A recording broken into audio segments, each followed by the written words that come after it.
Fantasy baseball is not something to be taken lightly. Every season, there are over a dozen losers and only one winner. 15 for 15 Films presents The Last Dance.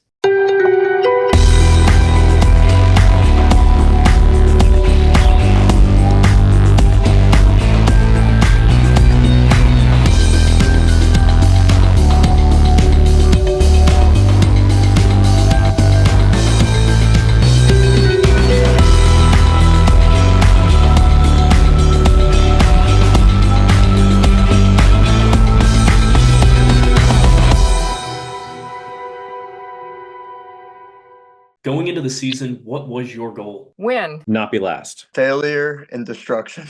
To win it all. To win. At least open the app at least twice. Open the app. Win it all. Repeat. Top of the league. Continuous improvement. To win. Make the most trades. Have no controversy whatsoever and win the whole thing. Be the best monkey man. To win. To win. Who did you view as your biggest competition this season? JDART. JDART. Jeffrey D. Arthurs. JDART. Jeff. Arthurs. Jeff Arthurs. JDART. Definitely JDART. Jeff. Definitely JDART. JDART. JDART. JDART. JDART. Me. JDART. It was clear in the preseason that JDART was the team to beat. So let's speak to the man of the hour.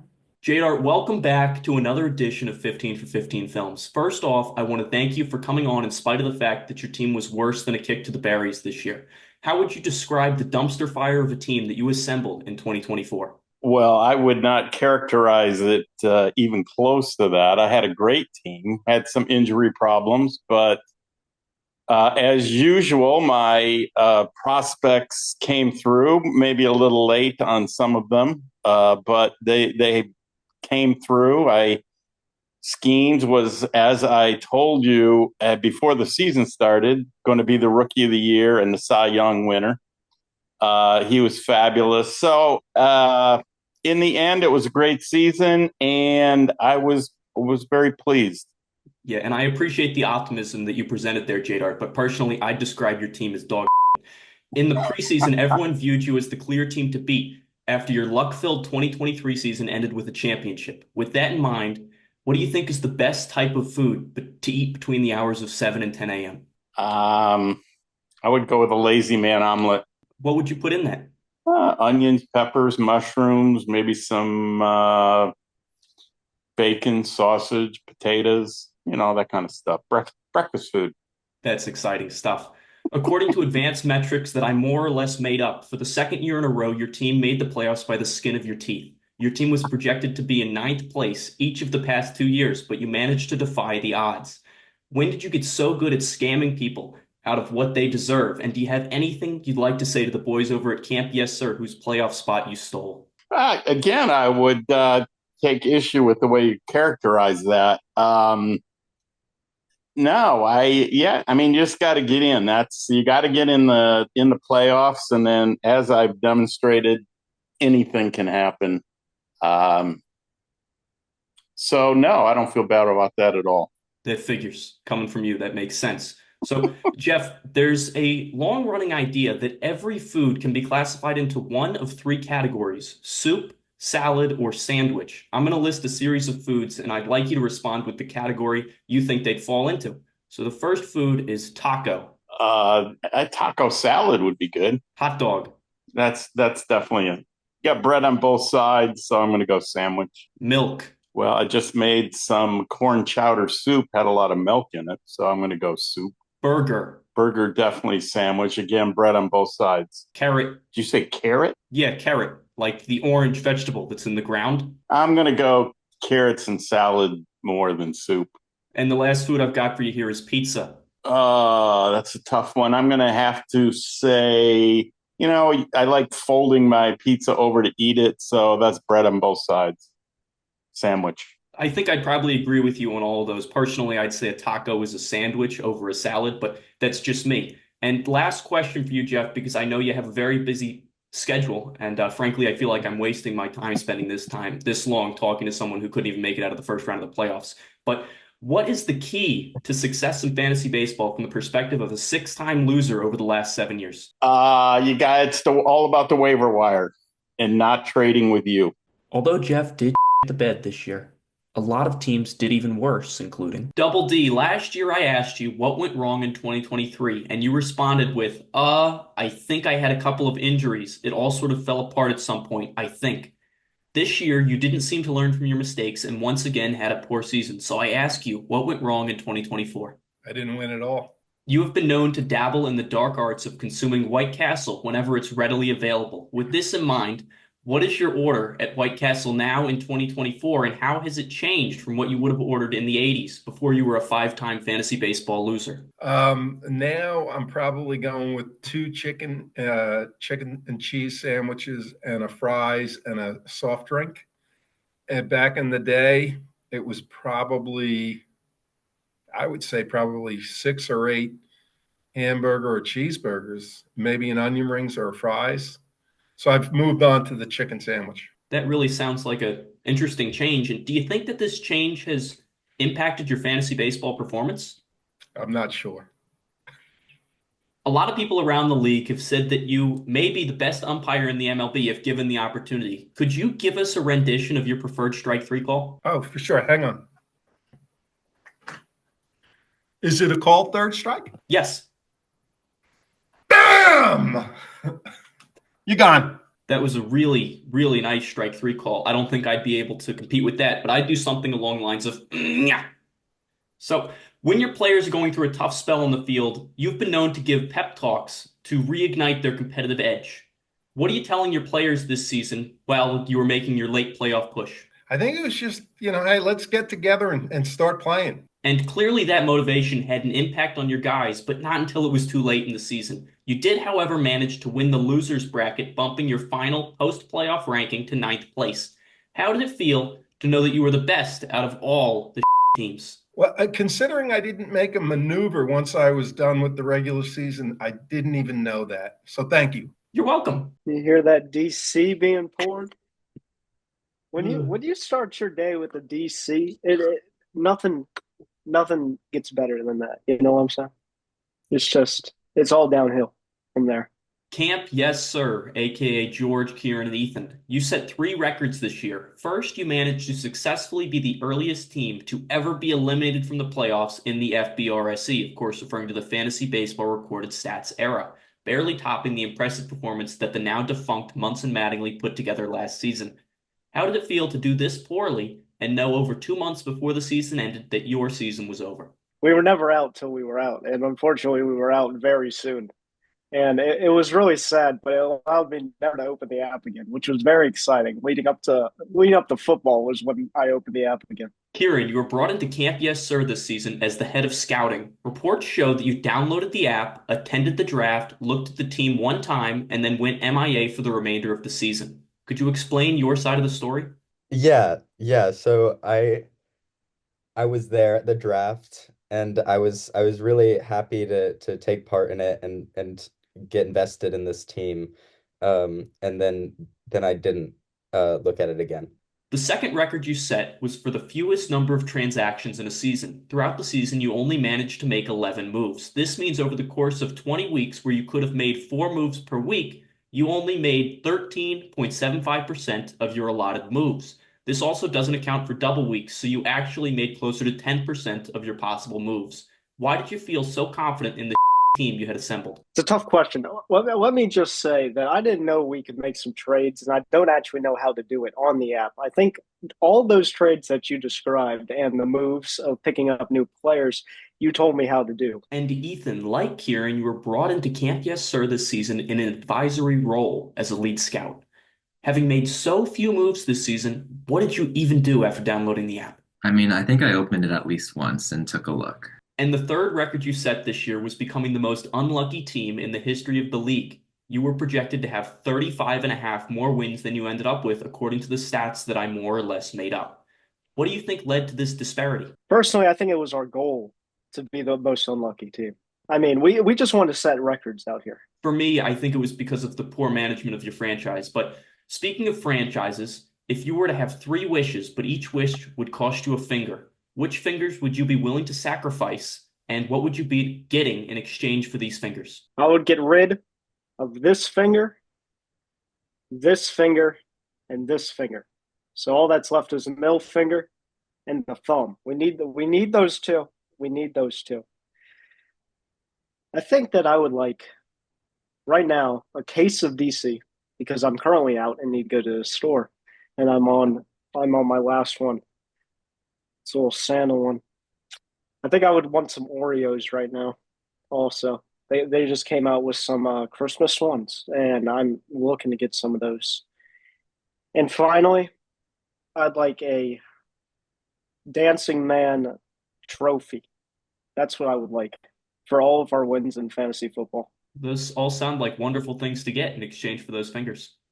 Camp Yes Sir chose not to open the app this season, but other teams did open the app and still stunk. Notably, Brucie, in 2017, you and I began our journey and embarked on our respective fantasy baseball careers. Since then, I have made the playoffs every season, and you have barely managed to field a team. With this in mind, what is your least favorite topping to have on a taco? I would say pineapple. That's an interesting one, and tacos are considered a delicacy in Mexican culture since their origin around the 18th century. According to the Oxford Dictionary, a taco is a Mexican dish consisting of a fried tortilla, typically folded, filled with various mixtures such as seasoned meats, beans, lettuce, and tomatoes. With this in mind, why have you been so bad at fantasy baseball the past 7 years?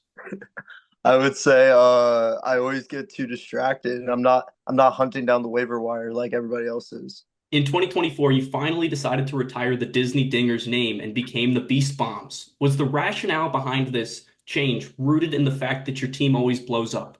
Absolutely, yes. And I appreciate how candid you were with that response, Brucie. And so I'll ask you just one more question. I think we're all dying to know, what is your favorite song that starts with a J, and would you be willing to sing us a line or two from it? Oh, absolutely. Jump for joy, man. It's been my favorite song since I was a little kid. You gotta jump for joy. Really nice, Brucie. Thank you for the rendition. Yeah, absolutely. Big Sev, it is no surprise to once again see you among the worst teams in the league, but I think we were all surprised to see the level to which you managed to shit the bed this season. What went wrong in 2024? I was just trying to imitate George. I really love and support clownfish. And I just felt like George was the best example of that. Makes sense. And personally, I think you were too focused on talking in the league group chat to realize that your team was worse than the repercussions of calling Dan Dolan sir. But during the season, you managed to win 6 matchups out of 20, which is frankly embarrassing. But 2 of those wins did come against one team.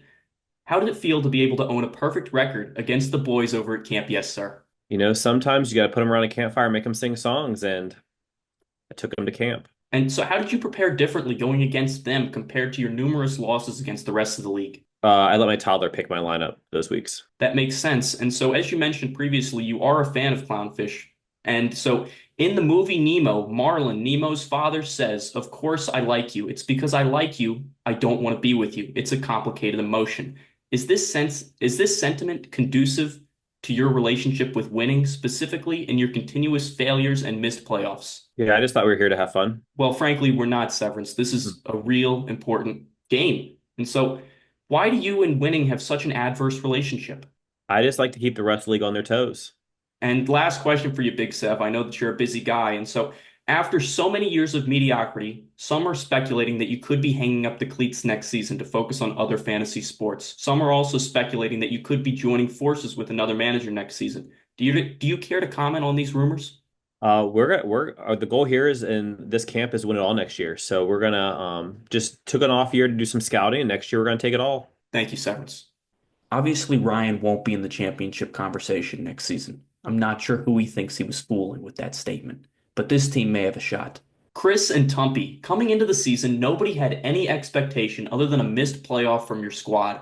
To the surprise of nobody, you did manage to miss the playoffs. In the preseason projections, you came in last place. In the final regular season projections, you came in last place. But in the final regular actual season standings, you came in 9th place. How did it feel to do terrible, but not as terrible as people thought? Oh, all I can say is we did great. We just did great. Definitely agree with Tom. 100%. Chris, you joined forces with Tumpy this year in a surprise offseason move. Tumpy bought your contract outright from G League affiliate Monkey Boys for $3 and a 10-piece McNugget. How did it feel to join the men this season? First, I want to say that initially the contract was supposed to be $5, but Tumpy did lower it to $3 out of the 5. So, there's that. But honestly, I think I got a win there. I was really glad to be part of the Monkey Men this year, and I'm happy we competed. Not happy with the results, but Tumpy, you were coming off a season in which you managed to sneak your way into a second place regular season finish. This season, with the addition of Chris to your team, you dropped 7 places and missed the playoffs. Do you think Chris was the reason for this performance fall off, or was it something else? It was definitely something else. It wasn't my monkey man partner for sure. It was just something else with some other people in the leagues not being nice. And I totally understand where you're coming from there, Tumpy. Chris, you have repeatedly asked me to film an episode of Colorful Conversations with you as my guest. That request was over 8 months ago, and I still have yet to fulfill it. I'd like to invite you to grab a coloring utensil and page so that we may have an abbreviated colorful conversation within our 15 for 15 film. Would this be of interest to you? yeah, I'd be interested. All right, let's roll the intro.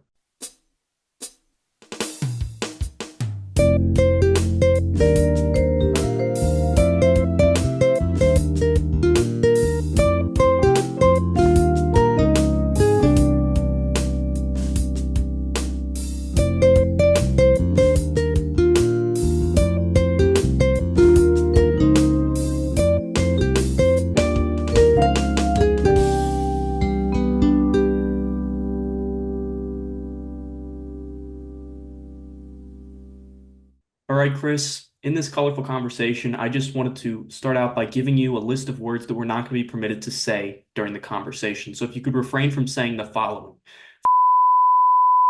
And do you have any questions about that? Can I say?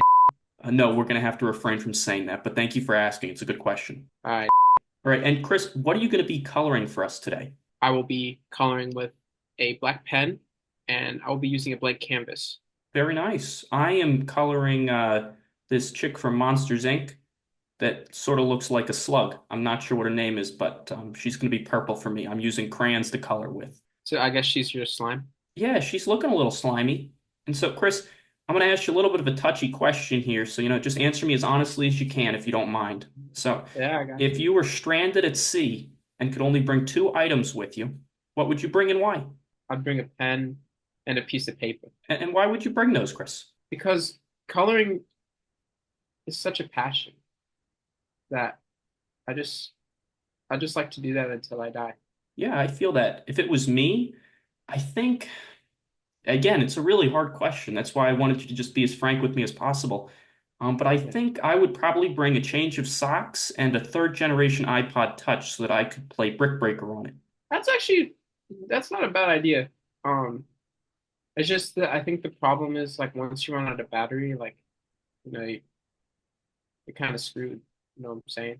Once I run out of battery, I'd probably be in a more difficult, more dire situation than you would be in, because at least I've had the iPod Touch for a little bit. All that you had going for you was a pen and a piece of paper. So I think I feel pretty good about my choice, to be fair. But you could play tic-tac-toe with yourself, hangman. Yeah, it's all good thoughts there. And I have another thought I'd like your opinion on. Okay. I've recently been, deliberating, and I'm wondering if you think an egg is a viscous liquid or a loose solid. I'm just gonna say it's a viscous liquid just because it kind of falls apart really easily. Like even if it was a solid, it'd be more able to stay together, I think. I think it's a loose solid, but I see where you're coming from. I just think Yeah. that you're completely wrong. I don't respect your opinion, but you have it, so it's cool though. Do you think that there's such thing as theft, or is all theft just one-way sharing? As a, no patterns associated, but as a kind of professional in share taking, I feel like I don't know. It's kind of an art form. None of these questions have one right answer, Chris. They're all open for interpretation. The only thing we know for certain is that you're coloring today on a blank piece of paper and you're using a pen. That's all that we can say for certain right now. Yeah, man. I mean, I'm enjoying life. Share taking the whiteness in this paper. Do you think that beavers know what dams are, or do they just see water flowing and just say no?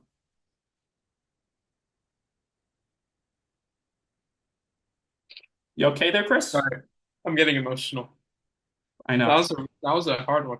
It's also hard for the water to go through once the beavers say no.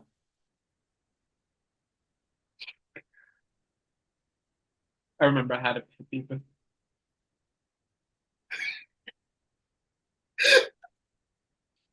Sorry, I'm getting really choked up here. His name was Todd. Todd was a good beaver. I totally forgot about Todd. I forgot that you had a personal connection to the Beavers. I think he's a Oklahoma State now. He's the mascot. Well, why don't we? I don't want to, get you choked up here. Why don't we move on to the next question? Would you be okay with that? Yeah. All right.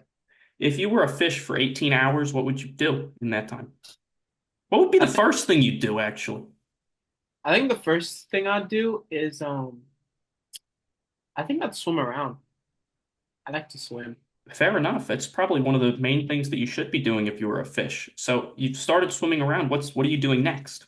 I'd basically start breathing underwater. So I'd like filter out like the oxygen in the water, and then I could gain like oxygen through that. It'd be pretty cool.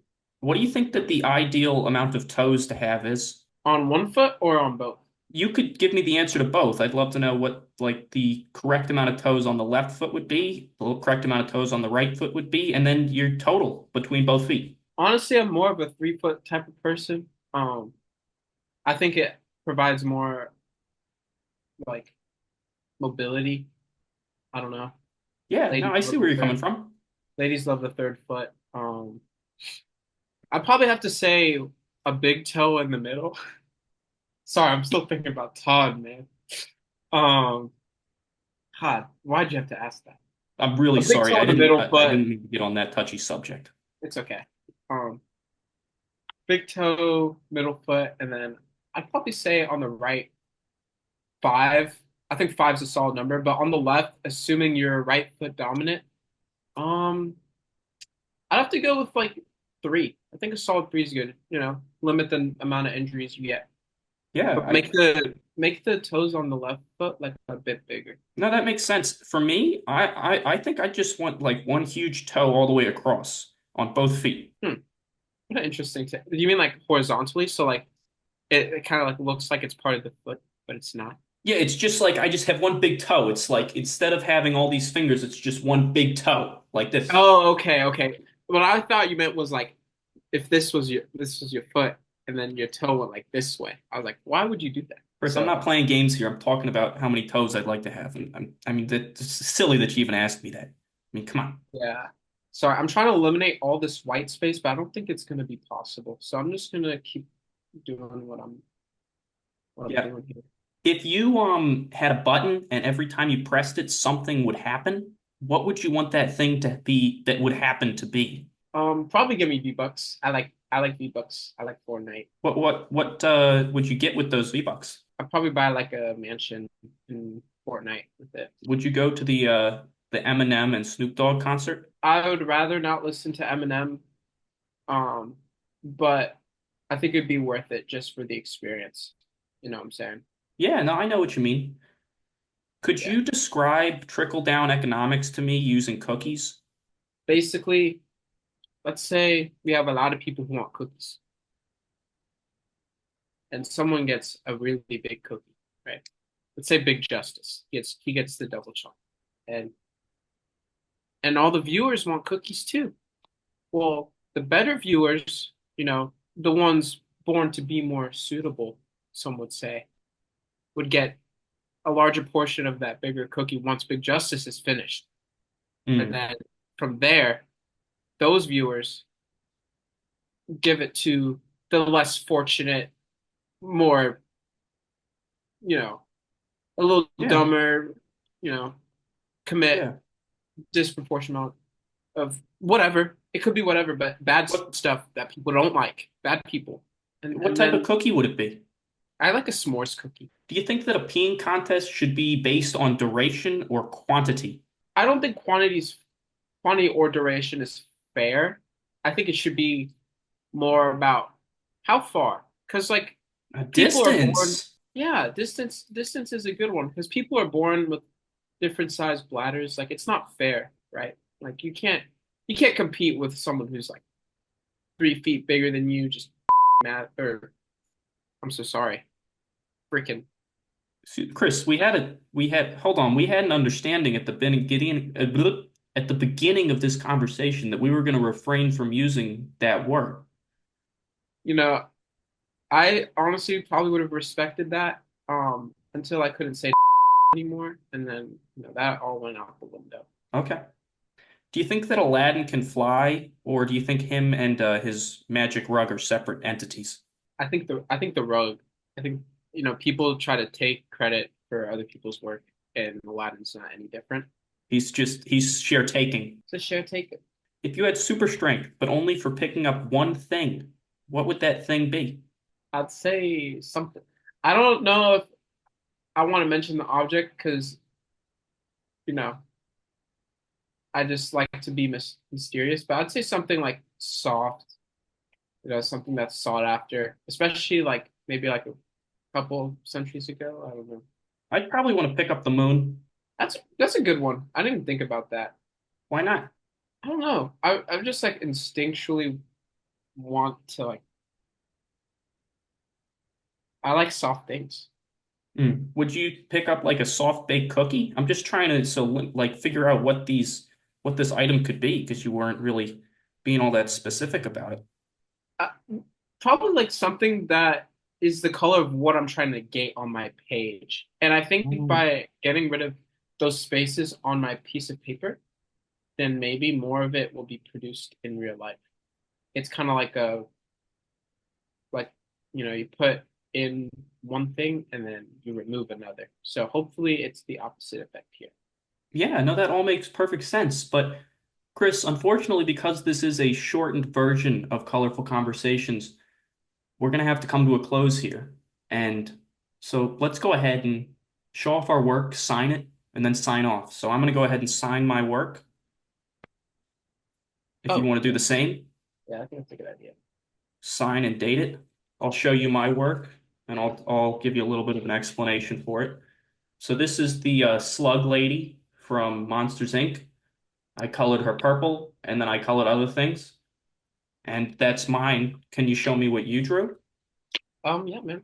I have like an angry alien. Sorry, dude, Todd, man. Why'd you bring him up? I got like an angry alien thing because I knew you were gonna ask about the moon, so I just started trying to draw one, and then he's got a little mole here. Yeah, I mean that looks fantastic, Chris, and I want to thank you so much for the conversation, and I hope that you have a colorful day.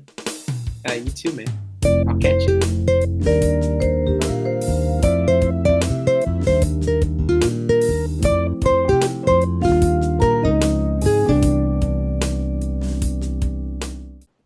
Well, that was ridiculous. Almost as ridiculous as. Mr. Atlanta Wiener, you have successfully managed to finish in 13th place in what was another down year for you. Did you try to do anything differently this year to improve on your terrible season last year, or did you just accept that you can't hang with the big boys anymore? No, and I will continue to draft sucky Atlanta Braves. That makes sense, and as you just said, your favorite baseball team is the Atlanta Braves. What separates a perennial powerhouse in the likes of the Braves from a perennial underdog in the likes of the Wieners? Pitching. You have managed to win a championship in fantasy baseball all the way back in 2020, your rookie season. With this in mind, what would you do in the following situation? You're standing on the second floor of your house and you hear a doorbell ring. Straight ahead of you, there are stairs. To your left, a swirly slide, and to your right, a fireman's pole. How do you get to the first floor to answer the door? I don't. I call my nephew and have him take care of it for me. That makes sense, and I'd take the swirly slide down to answer it. And the last thing I want to ask you is about the rumors of your retirement. Since 2021, rumors have been swirling that you're considering stepping away from the sport of fantasy baseball. Do you plan on returning for the 2025 campaign, or is it time for the Wieners to hang up the cleats? I have no comment at this time. After filming, we managed to catch up with Steven, who informed us that he intends to return for the 2025 campaign.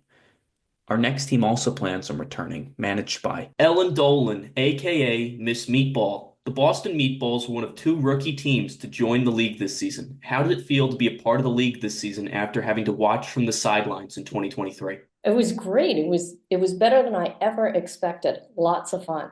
Not only did you play this season, but you played well, managing to squeeze into the playoffs in 8th place. Once the playoffs began, you did stink it up, losing all 3 of your playoff matches. How did it feel to make the playoffs?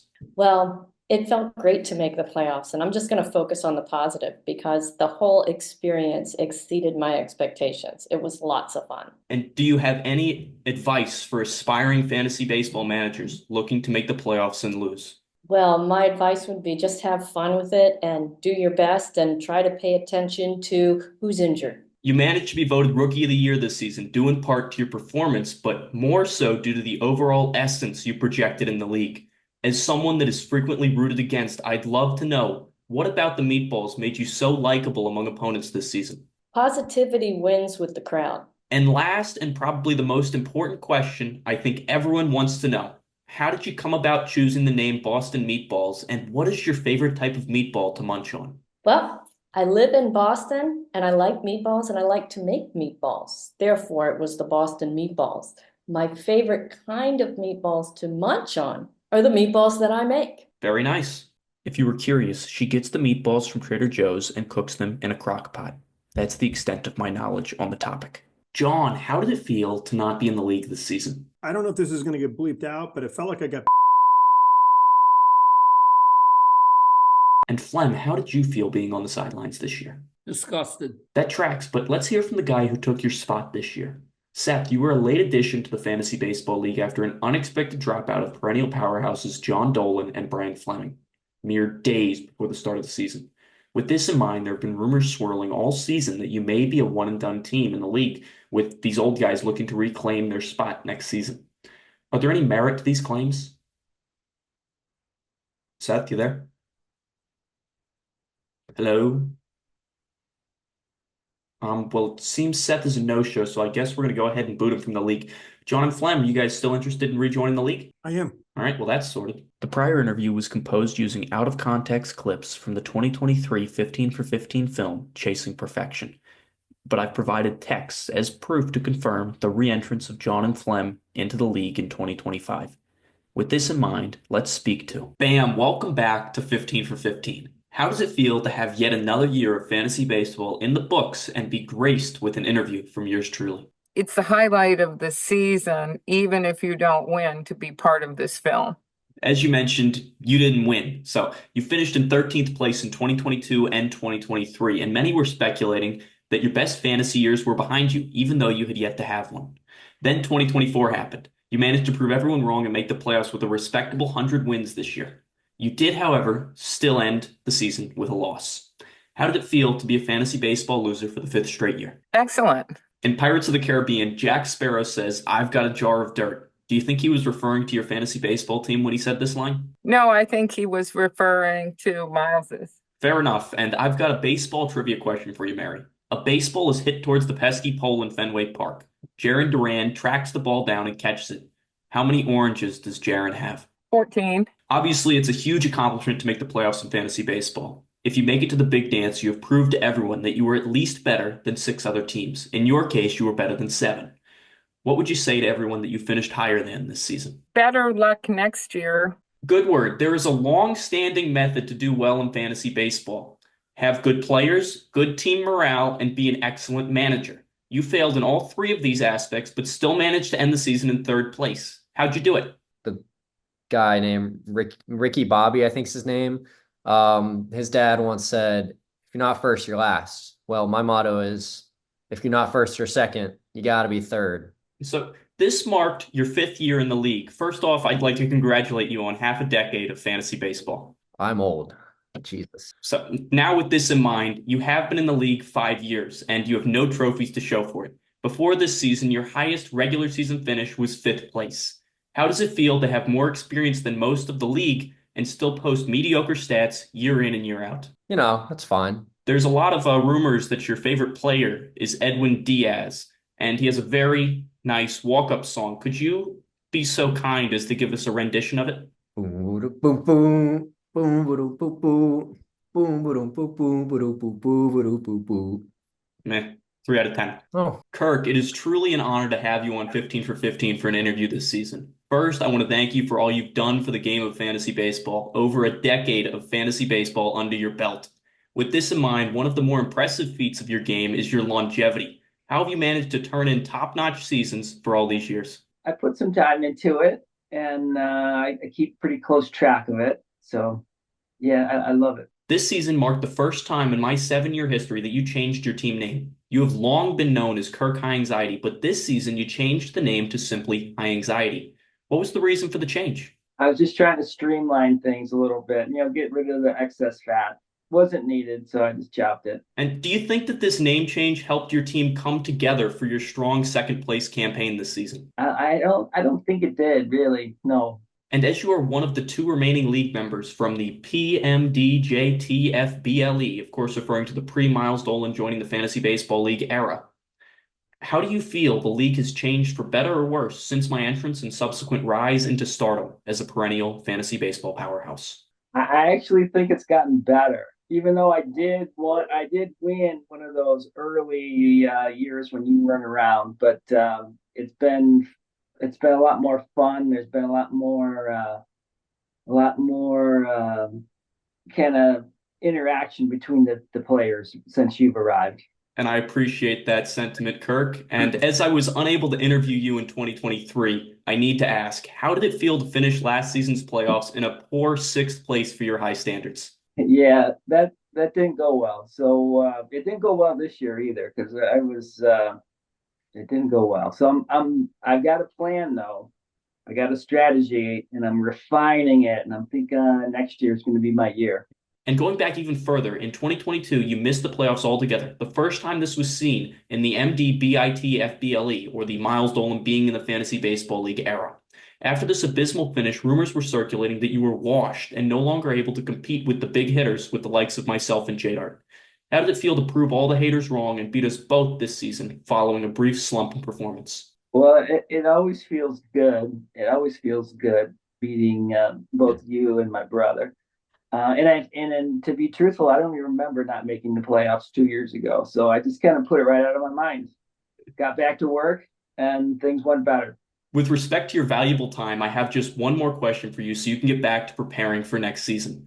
During this season, you and I repeatedly tried to work out a trade deal. Most of these involved me offering you one of my worst players in exchange for someone that was much better on your team. What was preventing us from coming to a trade deal this year? I think you just summed it up. Those trade deals were amazing from your end, and I loved how you kind of qualified by saying, "Hey, I need your number 1, number 2 pitchers, and don't start throwing in the junk for your 3rd string reliever." It was amazing. Yeah, I normally try my best to finagle those, but that figures. And now a quick word from our sponsor. Have you been feeling a little jumpy? Are you searching for a splash of excitement in your life? Introducing frogs! Frogs come in many shapes, sizes, and colors depending on what you're looking for. But the one thing every frog has going for it is that they're fun and wet. And if for some odd reason you're feeling hesitant on if you actually want a frog or not, just look at this one. Or this one. Or this one. Or this one wearing a hat. Or this one that makes a fun noise. Or this one that's drawn on a note card.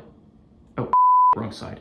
But if you're scared about having a sticky friend in your home, don't worry, we've got a frog for you. We have frogs that live in the water all the time, like this frog or this frog. And if it's the wetness that's throwing you off, we have a frog for you too.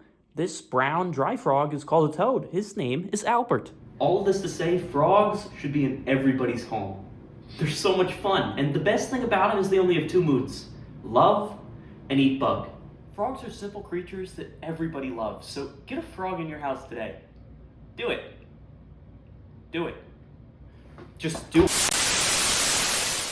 Welcome back, America. We left off with only one team left to speak to, our champion. George Rakes, how are you feeling after your first fantasy baseball championship? I'm just truly blessed. It's amazing. I can't believe it happened. So going into the season, nobody thought you had a shot. When the regular season ended, nobody thought you had a shot. And when the playoffs came to a close, everyone was incredibly disappointed to see that you had managed to beat High Anxiety in the final.